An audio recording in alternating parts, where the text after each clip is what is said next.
अच्छा, जब ये सीरीज़ अनाउंस हुई थी ना, तो मेरे को लगा था कि सिटाडेल ओरिजिनल जो है उसका रीमेक बन रहा है क्या? क्योंकि फिर धीरे-धीरे सब कुछ चीज़ें क्लियर होती गई कि ये प्रीक्वल है जो सिटाडेल आई थी रिचर्ड मैडन और प्रियंका चोपड़ा की जो रूसो ब्रदर्स ने बनाई थी। तो उसकी प्रीक्वल है जो नाडिया के ऊपर पूरी स्टोरी है ये। ठीक है, चलो तो मुझे लगा कि होगा मतलब कुछ अच्छा ही होगा और मैंने पहले ही मैं क्लैरिफ़ाई कर देता हूँ कि मैंने सिटाडेल नहीं देखी है। मैं अब शुरू करूँगा आफ्टर द प्रीक्वल। तो अगर इस सीरीज़ की बात करें तो देखो डायरेक्टर राज एंड डीके है और राज एंड डीके का ऐसा है कि इतना वैरायटी में आपको कहाँ से कितना किधर से मिलेगा आपको? मतलब आप ही सोचो। पहले फैमिली मैन, फिर फर्ज़ी, गन्स एंड गुलाब्स और ये अब। तो राज एंड डीके का एक अलग फ्लेवर है कि वो कोई सीरियस सीरीज में भी कॉमेडी बहुत अच्छी डाल लेते हैं। फर्जी में आप वो पेंटिंग वाला सीन देख लो या फिर भुवन अरोड़ा का कैरेक्टर देख लो कितना अच्छा था। इसमें ऐसा नहीं है, लेकिन अच्छा ये नहीं है क्योंकि ये एक प्रीक्वल है। रूसो ब्रदर्स एग्जीक्यूटिव प्रोड्यूसर है और राज एंड डीके डायरेक्टर है। मतलब उसपे भी वरुण सामंत था, के मेनन, ऐसे सारे एक्टर्स है। तो कितना बड़ा कोलैब या फिर कॉम्बो है जो हमने आज तक सोचा ही नहीं था। और अगर मैं बात करूँ इस सीरीज की तो सीरीज अच्छी है, एंटरटेनिंग है, ग्रिपिंग है। कहीं-कहीं पे आपको ऐसा लगता है कि बहुत स्ट्रेच हो रहा है, कहीं-कहीं पे आपको फ़ोन देखने का भी मन होता है। और स्पेशली मैं बोलूँ तो 4th एपिसोड जो है बहुत स्ट्रेची फ़ील लगता है। वहाँ पे मेरे को ऐसा मेरा सब्र टूट गया कि यार देख लेते हैं 4 और क्या करूँ? अच्छा, सबसे बड़ा स्कैम क्या है कि हम सिंघम को ट्रोल करते हैं कि इतने सारे लोग चाहिए ये अर्जुन कपूर को मारने के लिए। इस सीरीज़ में ये दोनों ही लगे सिर्फ़ वो साकिब सलीम को मारने के लिए। मतलब मज़ाक कर रहा हूँ। लेकिन ओवरऑल बात करूँ तो इसकी सिनेमैटोग्राफी, इसका एक्शन, सिनेमैटोग्राफी में भी लॉन्ग शॉट्स और जिस तरह से वन शॉट में पूरा जो एक्शन सीन्स हुए हैं जिसमें भी बॉम्बार्डिंग हो या फिर जिस तरह से वो पहले में कार वाला जो एक्शन सीक्वेंस है, लास्ट में जो वन शॉट सीक्वेंस है पूरा, उसमें भी लास्ट में क्लिफ हैंगर है। अच्छा, अभी इस क्लिफ हैंगर को मुझे लगता है इसके बाद जो सीरीज आएगी इसकी हनी बनी की सेकंड, उसमें आई थिंक रूसो ब्रदर्स भी अपना इनपुट देंगे कि अगर हमें सेकंड सीजन बनानी है तो आप इस तरह से बनाइए जिससे हम सिटाडेल का सेकंड पार्ट जब भी बनाए प्रियंका वाला तो उसमें ऐसा कुछ हम रख सके जिससे वो कनेक्ट हो पाए। ठीक है, तो स्टोरी सिंपल है। राही जो है वरुण धवन का कैरेक्टर या फिर हम बनी बोलते हैं, वो 1990s के ज़माने के एक स्टंटमैन है। वहाँ पे फ़िल्म इंडस्ट्री में स्टंट करते हैं और एक तरीके से देखें तो जो के मेनन का कैरेक्टर है बाबा का, उनके अंडर एक सीक्रेट एजेंसी में काम भी करते हैं जो कि सिटाडेल की एनिमी है। उसके सामने अगर हम बात करें हनी की तो जो कि है सामंथा और वो एक स्ट्रगलिंग एक्ट्रेस है। उनको मुंबई में वो एक्ट्रेस बनना आई है और उसके बीच में कुछ ऐसा होता है, कुछ ऐसी चीज़ें होती है जिसकी वजह से वो एक्टिंग छोड़ के राही के साथ या फिर वरुण धवन के साथ साथ में आ जाती है और सब लोग एक अरमाडा करके जो चीज़ है उसके पीछे लगे हुए होते हैं। उसके बीच में राही और सामंथा का जो कैरेक्टर है वो दोनों क्लोज़ आते हैं। प्लस जिस तरह से सारी चीज़ें के मेनन और सामंथा के कैरेक्टर के बीच में होती है वो चीज़ें। और क्या ऐसा क्या होता है कि 2000s में जाके सामंथा का जो हनी वाला कैरेक्टर है वो और उसकी बेटी ही बचते हैं। क्या राही और हनी का कैरेक्टर वापस मिल पाएँगे और जब मिलेंगे तो उसकी बेटी से कैसे बात करेगा? ये सब जानने के लिए आपको सिटाडेल हनी बनी देखना पड़ेगा।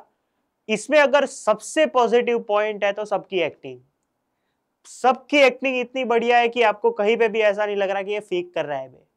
और उसमें भी आपको वो जो होता है ना नो मर्सी टाइप है, मतलब फियरफुल टाइप। आपको मार पड़ेगी कोई बात नहीं, दूसरी जगह पे आप कूल भी दिखोगे। वापस मार पड़ेगी, आपको बेचारा भी फील होगा लेकिन आपको ये चीज करनी ही है। वो जो एक मजबूरी होती है ना कि बचना ही है, वैसा ही है इसका। लगता है कहीं पे नहीं ऐसा लगता कि आपको लगे कि यार क्या ही हो रहा है इन लोगों के साथ, लेकिन ऐसा कहीं आपको फील नहीं होता है। 4th एपिसोड बोर्डम वाला है। प्लस अगर मैं दूसरे चीजों की बात करूं तो इसमें जो पुरानी कैसेट्स है, शान वाला जो रेफरेंस है, जो पुराने गाने अटैच किए गए हैं, 90s का जमाना जिस तरह से दिखाया गया है, 2000s में जिस तरह से कंप्यूटर्स और लैपटॉप्स जिस तरह से हुए, लैपटॉप्स तो होते ही नहीं थे, कंप्यूटर्स थे। अच्छा, उस टाइम का टेक जिस तरह से हुआ था वो आपको कहीं कहीं पे ऐसा लग सकता है कि ये जेम्स बॉन्ड टाइप टेक है, उस टाइम पे कैसा होता है वो ठीक है, लेकिन इसमें जो एक मैच्योर राज एंड डीके वाली वाइब है, जो आपको जो हटके देखना है कि कॉमेडी होगी वैसा होगा, तो वैसा कुछ नहीं है। लेकिन आपको एक mature series Raj and DK की देखनी हो एक्शन वाइज और जिस तरह से सीरियस वाइज, तो ये एक वैसी सीरीज है। आपको वो कॉमिक पंचेस जिस तरह के एलिमेंट्स हैं, जिस तरह की ड्रामा, जिस तरह सा ओवर हाइप ड्रामा, वो ऐसा नहीं मिलेगा। जस्ट बिकॉज ये सिटाडेल यूनिवर्स की बात है, इसलिए आप इसको mature Raj and DK series बोल सकते हो। उसमें भी जिस तरह के कार चेस सीक्वेंसेस, इसमें भी जो कैरेक्टर डेवलपमेंट्स होते हैं, जो एक साथ दो ट्रांजिशन जो हमने महाराज जो विजय सेतुपति की देखी थी, उसमें जिस तरह से ट्रांजिशंस देखे थे कि कब से इसमें से 90s से 2000s का एरा आ जाता है पता ही नहीं चलता। इसमें वैसे तो पता चलता है कि कब पुराना आ रहा है, इसमें कब नया आ रहा है। वो एक ट्रांजिशन वाइज भी बहुत बढ़िया था। अगर कोई नेगेटिव पॉइंट है तो वो ये है कि ये लोग स्ट्रेच बहुत किए ये सीरीज को, मतलब हर एक एपिसोड 40 प्लस मिनट्स का है, आधे से आधे आप 1 घंटे का तो होगा ही। उसमें भी 4th और 5th एपिसोड में कहीं कहीं पे आपको लगता है कि आपकी पकड़ छूट रही है, बाकी ओवरऑल आपको एंटरटेन करती है series. Performances wise Varun Dhawan ने अपने आप को सरेंडर कर दिया है राज एंड डीके को। कहीं पे भी आपको ऐसा नहीं लगता है कि वो बंदा, मतलब जो पुराना हमने देखा था वैसा लगता है। एक्शन वाइज या फिर जिस तरह से उसका ड्रामा सीक्वेंस है के मेनन के साथ, बहुत बढ़िया है। और लास्ट में जब वो अपनी बेटी से मिलता है, ओवरऑल उसको साइलेंट प्रेडेटर के जैसा ही रखा है और वैसा ही उसका काम है। सामंथा सेकेंड हाफ में अगर हम देखें तो सामंथा का ओवरऑल काम अगर हम देखें तो 60% ये सीरीज सामंथा की है, 40% वरुण धवन का अपीयरेंस है। लेकिन जब भी एक्टिंग वाइज या फिर एक्शन वाइज होता है तो दोनों 50-50 कर लेते हैं। और सामंथा और उसकी जो बेटी बनी है काशवी मजमुंदार, उसका काम आप पर्सनली देखिए तो आपको ऐसा लगेगा कि बेटी जो उसकी जो नादिया बनी है, यंग नादिया, उसको कॉमिक पंचेस या फिर उसको जिस तरह से बोला गया कि ये सेफ है कि नहीं, इसको हम कैसे मारेंगे, उसको ऐसा कैसे करेंगे, तो उसका काम बहुत बढ़िया है। वो मेच्योरिटी आ जाती है ना पहले कुछ एजिस के पहले, उसका उसका काम है, स्वीट काम है। सामंथा का काम इंपॉर्टेंट है और जहां पे भी उसको एक्शन करने का सीक्वेंस, वो जो मैंने बोला नो मर्सी टाइप है कि अगर मार पड़ी है तो दूसरे टाइप पे आपको बचना भी है, वापस मार पड़ती है। इसमें इनके जो पहले की जो बैक स्टोरी दिखाई गई है वो ठीक है, मतलब उतना कुछ आपको कहीं पे इमोशनल अटैचमेंट नहीं होती है, लेकिन अच्छी है। और सामंथा और वरुण धवन की केमिस्ट्री बहुत अच्छी है। लेकिन अगर कोई स्टैंड आउट काम है तो वो के मेनन है ऑब्वियसली। अब ऐसा हो चुका है कि राज एंड डीके की सीरीज है और के मेनन है तो डबल द फनी है। इसमें भी जब वो साकिब सरीन से बात करते हैं कि मैं am I a failure to you, मैं तेरे से कुछ गलत किया था तो तू मेरी मारने के पीछे क्यों पड़ा है, वो जो अचानक से उसका जो ह्यूमर आता है, वो मैंने बोला जैसे फर्जी में वो जो पेंटिंग सीक्वेंस है वैसा ही इधर इसका है, बहुत बढ़िया। के मेनन सीरियस रोल में भी आपको एकदम पकड़ के रखता है, मतलब उसका लास्ट में क्या हुआ, के मेनन का जो कैरेक्टर है गुरुजी का, उसके साथ अभी क्या होगा वो हमें जानने में बहुत अच्छा लगेगा। जिस तरह से क्लिफ हैंगर छोड़ा है, सीजन 2 आएगा ही के मेनन के लिए तो यार ऑब्वियसली। उसके बाद सरप्राइजिंगली शिवांकित सिंह परिहर को मैंने कभी नहीं सोचा था कि मैं उसको एक्शन करते हुए देखूंगा। और उसके पास जो लाइन्स आई है, वो जिस तरह से बोलता है, टीवीएफ वाले जो रबीश जी हैं जो इसमें शिवांकित परिहर है, उनका काम बहुत बढ़िया है। मतलब वेब सीरीज वाइज उनको ऐसी वेब सीरीज मिलेगी तो बहुत मजा आएगा। और उनकी आवाज एक बहुत बढ़िया चीज है इस सीरीज के रिलेटेड। जिस तरह से वो कैरी फॉरवर्ड करते हैं पूरी सीरीज में, कॉमेडी पंचेस उनको अच्छे मिले हैं, एक्शन सीन्स, डायलॉग्स अच्छे मिले हैं वरुण के सामने।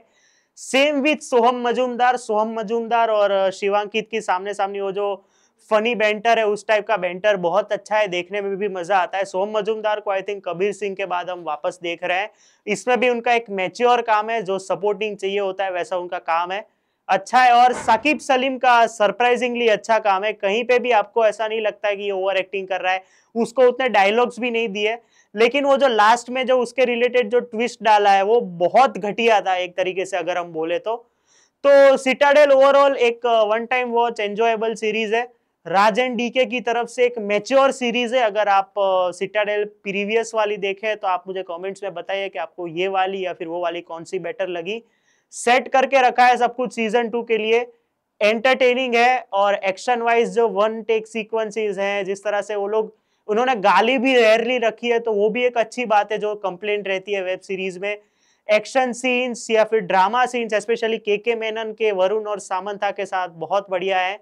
आप एक बार तो देख ही सकते हैं। मेरे लिए तो ये वन टाइम वॉच थी। कुछ ऐसा कुछ ओहो आहा वाला नहीं है जो राज एंड डीके के उसमें होता है, लेकिन ठीक है। तो वीडियो पसंद आया हो तो लाइक शेयर और सब्सक्राइब कर देना इस चैनल को। मिलते हैं अगले वीडियो में, तब तक के लिए बाय।